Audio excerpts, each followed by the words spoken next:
Hello, everyone, and welcome to another episode of How to Sell Your Vision. This podcast is all about bringing you successful founders who have raised money through various rounds and investors who know what it takes to get money out of them. In this episode, I have two dear friends and a company that I've been working with for a bit now, Opstream.ai. Opstream is a brilliant company that is streamlining into one platform the entire procurement, purchasing, and spend management process. But despite the fact that I worked with them for a while, I'm going to let them tell you all about it. Today, I have Lihi, Lutan, and Cohen, both co-founders of Opstream. And thank you for being with us today. Thank you Thanks for for having having us. us. Cool. So, Lee, tell us a bit about Opstream. What does the company do? So, Opstream is a platform that changes how companies buy.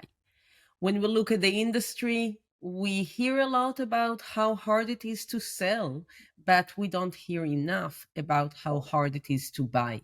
And when we look at companies with few hundred people, then a few thousand people, and more than that, the buying process takes very long time. There are lots of complications in that process, and we help companies to streamline that, to get full visibility into that, and most importantly, to make sure that they buy only what they actually need to buy at the right time by the right people.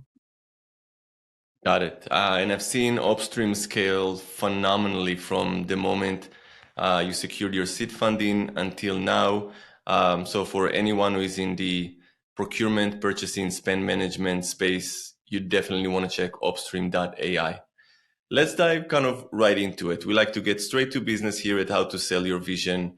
And, like many founders, when you both went to raise your seed, um, although you have a brilliant CTO, you had a presentation in one hand, a few sketches on the other.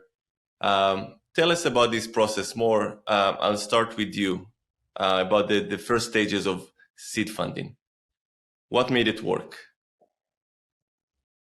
Um, I think that what made it work, if I am to boil it down to one thing, it's our understanding of the market we were serving and our potential customers.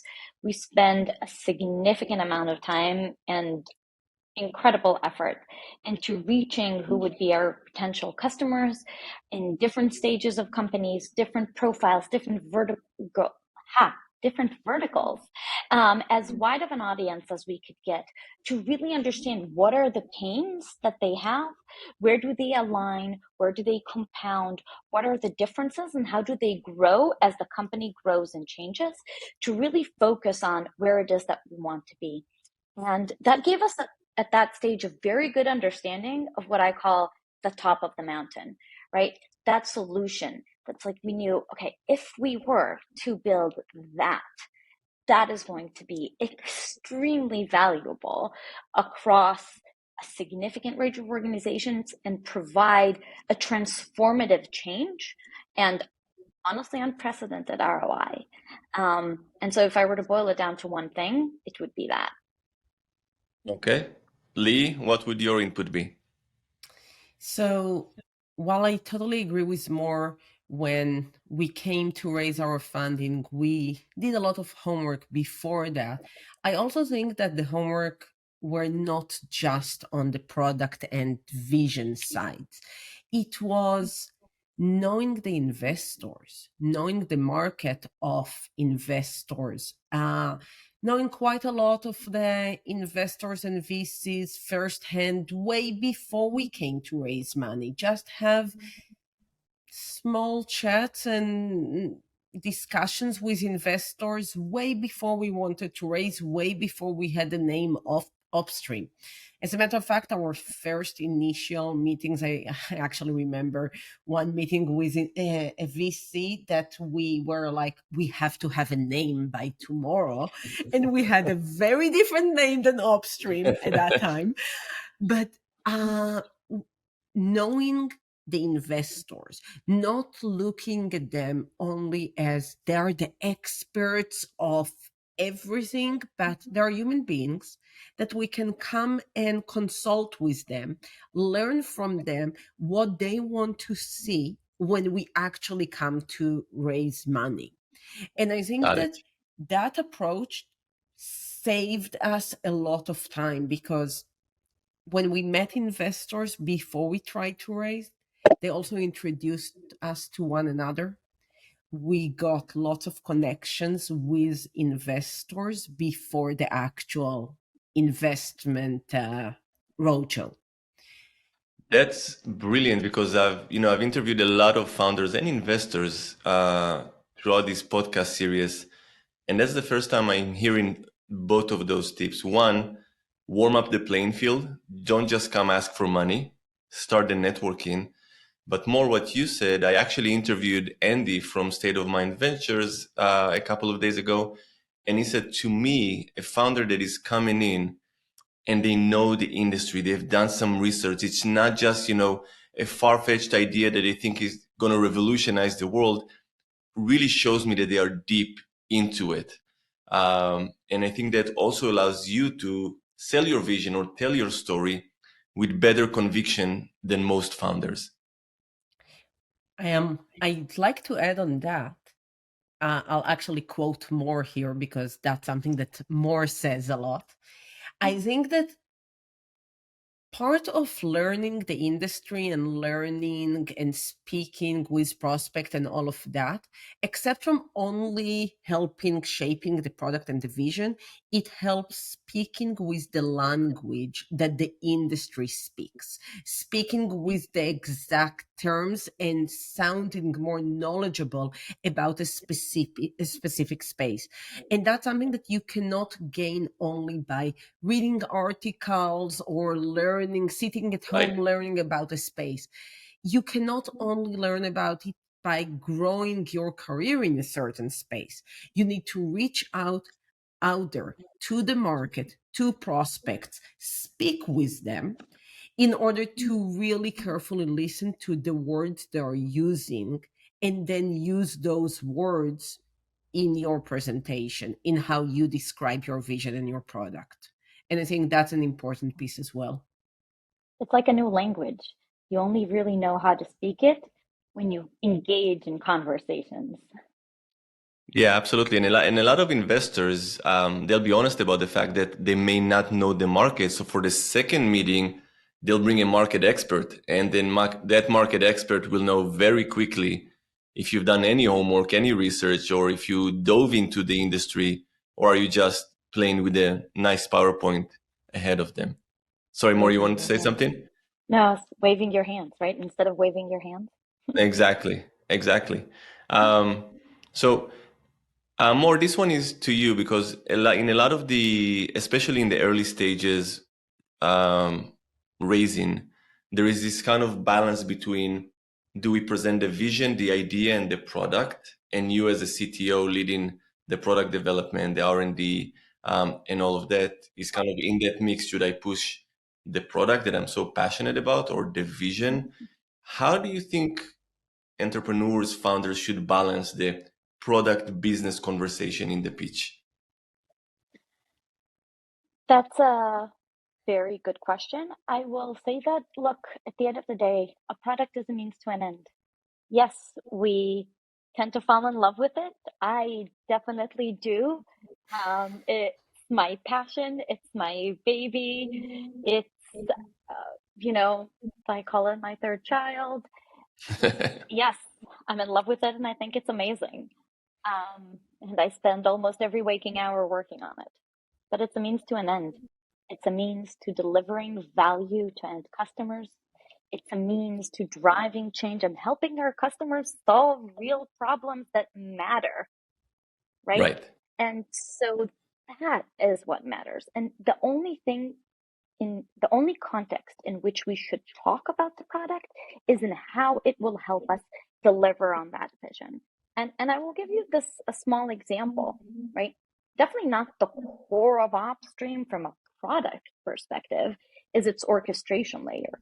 But when we talk about our ability to deliver on our vision, which is orchestrating part of our vision, right, is the ability to orchestrate between all the different siloed tools that different teams are using as part of the purchasing process, then our ability to build an orchestration platform that is abstracted enough that allows us to build integrations extremely quickly, that is a key differentiator in our ability to deliver on that vision.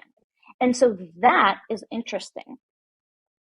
But Got it. a lot of the other things that maybe I'm even prouder of are, highly scalable architecture, our enterprise grade readiness, really how our product is built through absolute best practices, the effectiveness of our engineering team. So proud of that, so passionate about that.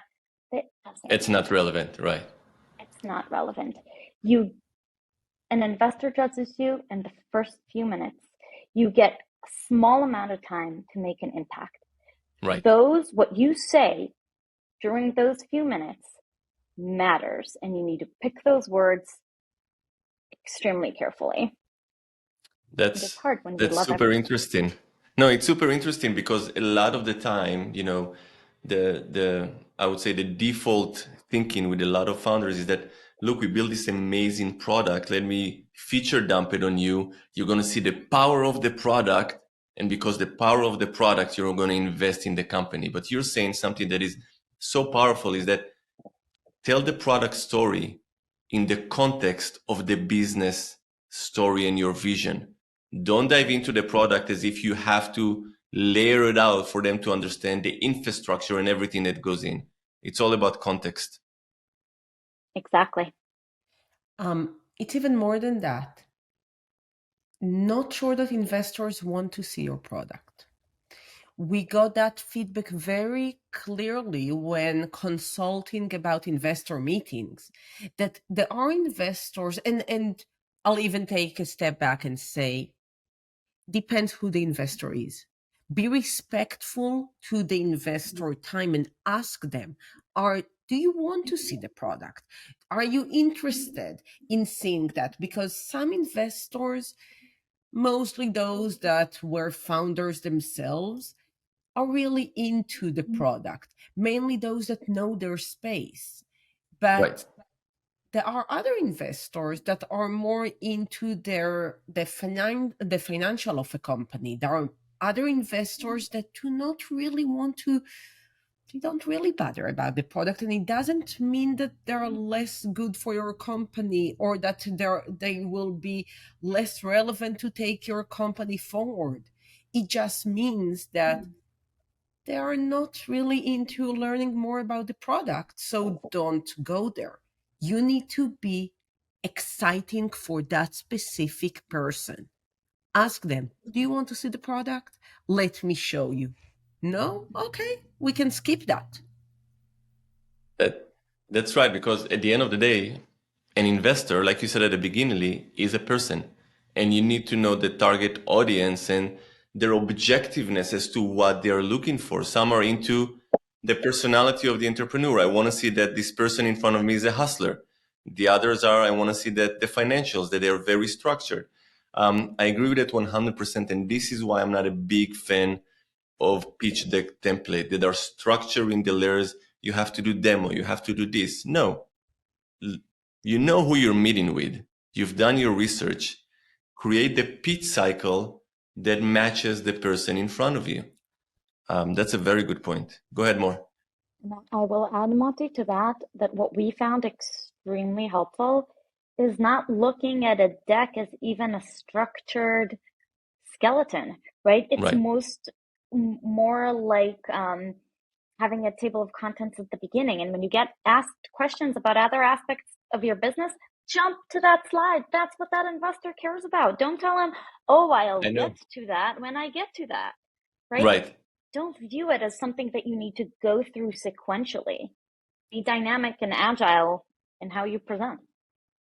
It's funny that you're bringing it up. I had a conversation yesterday with someone from UC Berkeley School of Business, and he said, "I don't know where founders, sorry, are learning that they need to use a certain template and follow it when pitching. Where in the history of pitching the templates came in, and why is everyone doing it? I hear you 100%, and that's painful to see sometimes. I would Um, even I Go ahead, would Lee. even argue that sometimes you need to deliberately break the template. Oh yeah, Create a presentation that is really against best practices that investors are used to, because I heard it from someone a while ago. Investor is in the business of saying no. That's what they do. They they they have no other choice. They say no to 90%, 95% of what comes in because that's their business, right. which means that most of their day they see a template that doesn't work. That's the nature of things. If you come in with something different, if you're different, then you have a better chance to be like, oh, I'm already not the 95% that you're regularly saying no to. I'm someone Yeah. else. 100%, and that's how you go above the threshold. You can't follow the template that everyone else is doing and expect to get different type of attention than everyone else. It just doesn't work that way. Yeah. That's brilliant. So with that in mind, we spoke about a lot of things that we need to do right or we need to do better when pitching. Um, if you're feeling comfortable exposing yourself a little bit, can you share some mistakes from the early days of, things that you've done and you told yourself, never again. Everyone who is raising money should know that. No, we were Oh, perfect. What do you You're what do you perfect. Yeah, think? I know. oh, I have one. I can start. Go ahead. And we can always cut it out more. So if it's not good, don't worry about it. um, so I have to say that I am a multitasker at heart and in nature, and just like I'm used to in a lot of other things, given that I trust my co-founder blindly in her parts of the meetings, sometimes I was not as engaged, and it was visible. And I thought that multitasking was a virtue. It got me to where I am, but investors need your attention. That is the most important way to spend your time, and you have to show them that. Got They're it. spending time listening to you. You need to spend the time to listen to them. Isn't really. Very profoundly. Anything on your end? Yeah. I think that we didn't research enough which investors we target. I know I'm saying the obvious. When you start looking at money raising, that's the first thing on the list that everyone tells you. Right. But surprisingly, you reach that stage in your life and you realize that it's not as easy as you thought, because no VC really, all VC websites look the same. They all say the same. Researching on what type of investments they are looking for is a very hard thing to do. But there are ways to do it. And we did the research on investors only when we got to a second and a third meeting with an investor. Mm. And I think we wasted a lot of our time speaking with a lot of investors that are not in our space, do not have enough money in their fund, are not looking to invest at the moment. Investors are in the business of taking meetings. They want to learn about the market. That's what they do. But Right. if in their portfolio they already have your competitors, they will not invest with you. If Right. they raise their last fund 3 years ago and probably they don't have money to invest now, they will not invest in you. If they mostly invest in growth companies and your seed, they will not invest in you. So don't waste your time. And I Right. think we wasted a lot of our time. And I want to add one other thing about that. It's not only investing time, it's getting to a point we all, like, you are drained. You are drained of, if you hear, and everyone that went through money raising got lots of no's. That's part of Right. the game. That's part of being a founder, and that's okay. But each no is hard. And it means that your energy should be saved to where you can actually get something from. So if you spend a lot of your time at places that you don't really have a chance, you also drain your energy as part of that spending time. And Right. that's, I think, even more important than your time. I It's agree. It's the same as we treat our pipeline, right? We want to qualify the leads, aggressively qualify them, and only focus on those that have the highest potential, right? That's what being an early stage startup is all about, right? The same is true for investors. Couldn't agree more. Yeah. Yeah, there are 2 points that you're bringing up here, Lee, which are really important. One, looking for the right investors and investing the time on it. You need to look at it as return on investment. You're putting time, your time is money, but there is also something that is extremely emotional, and that is kind of return on energy. Okay, you're putting energy into this. You're meeting people. They're telling you no after no after no. Like one other founder told me, it's like someone calling your baby ugly. You put your heart and soul in it. You go, you present, and they're telling you it's not good enough. You take it to heart. So Mhm. definitely think of how you can increase your return on investment when pitching. Um, so I'm going to head to another question now, switching it a little bit. A lot of founders, a lot of companies are preparing, um, by default to raise more money in 2024 or still in 2023, and the market is harder than before. What do you think in the founder mindset should change when approaching pitching now rather than, let's say, 2 years ago where money was all around? I think And that go ahead, Lee. operational operational efficiency. That's the first thing that comes to mind. 2 years ago, investors looked at potential and hyper growth. Today, they look at balance sheet, they look at any startup as a financial business at the end of the day. If you do not know to manage your business as a business, if you do not know to manage your budget, if you do not know to operate in a very efficient way that will allow you to scale, but also allow you to control your burn, you won't survive in this market. Right. And I think that we saw in the last couple of years a lot of startups spending tons of money on stuff that are not really must, are not Right. really a must. And if it's not really a must, don't do it. Not as an early stage startup. Not to explain every dollar that goes out of your bank account. I think investors, when we raised in at the end of 2021, investors didn't look at that aspect at all. And from what I'm hearing from other founders raising now, this is totally what investors are looking at. How do you manage your day to day? Got As it. one More? investor put it to me recently, unit economics is the name of the game. Unit economics. That's a great way to put it.